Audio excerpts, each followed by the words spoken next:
Today on Papa's Project Short Videos, yesterday we wired these together in parallel, all four of them.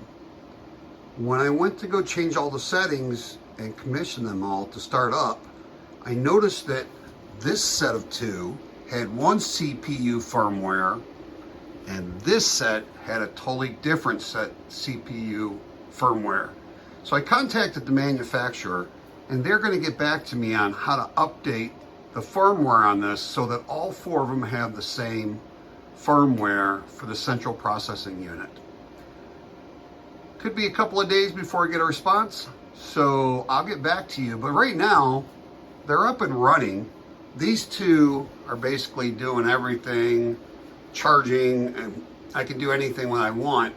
These two are just charging. They're off, but they're charging the batteries as well. So I have all four charging the batteries to be able to also run the appliances I want to run on it.